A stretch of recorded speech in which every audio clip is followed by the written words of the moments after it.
terrorist group Hezbollah this year.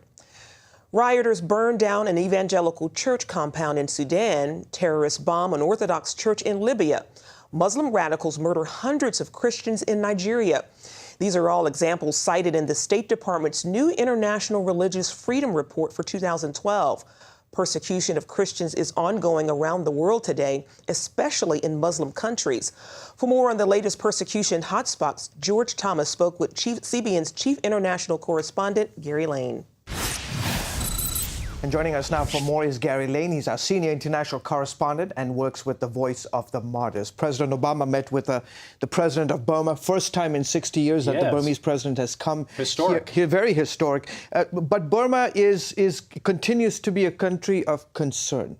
Is the United States moving too quick in these economic relations? Well, those who are working Burma, the relief agencies, and especially the Christians say, yes, the U.S. is moving too fast because the Burmese government, while it is freeing political prisoners from jail, it is cracking down on Christians, particularly the ethnic Kachin people who live in the northern part of the country, burning churches, tearing down churches, forcing many of them into forced labor, and really oppressing the Kachin people, and the vast majority of them are Christian. Another country is Egypt. We've been reporting on this in the last 24, 27 months since the fall of the Mubarak regime. This particular report faults the government for the lack of protection against for Coptic Christians. What's going on here? And that is accurate for them to fault the government for that. For example, the radical Muslims will go and they'll attack a church, try to destroy a church, burn it down, or level the church.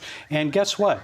Christians will call the police, nothing happens. The police will arrive many hours after the incident, and then they'll arrest the Christians. The Christians say, hey, what are you arresting us for? We haven't done anything. We were the victims here. But this happens time and time again. Most recently, we saw an attack on St. Mark's Cathedral. That's the home of the Coptic Orthodox Pope.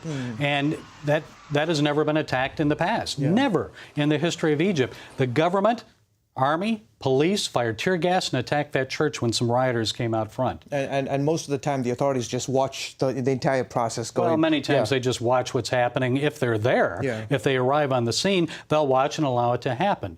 So this is a very accurate indication of what is happening in Egypt today. Another country that you are very familiar with, Gary, is Sudan. We've reported over the years the attacks against Christians in the Nuba Mountains, but now there are reports of persecution in the capital of Sudan, in Khartoum. What's up with that? Khartoum, it's a mess right now for Christians.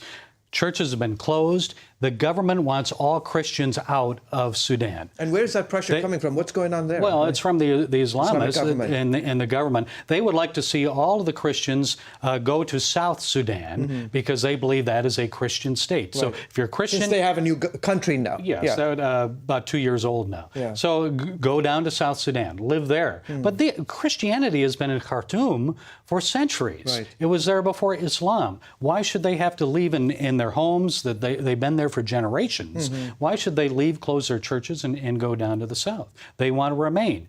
But unfortunately, we're seeing almost like a genocide against Christians in the north. Wow. You know, we have done so many stories on these reports, on these commissions, when they come out with the reports, trying to, it's obviously something that's mandated by the U.S. government. What is your sense? Does the U.S. government really care? Do they even read this report? Do they have any impact on the countries that are stipulated and highlighted in the report? I don't think the U.S. has done much about it, the countries that are highlighted in these reports, other than putting pressure on those governments. They raise it as an issue. For example, Vietnam several years ago, the U.S. Council on International Religious Freedom listed them in their annual report on their watch list as a nation of particular concern.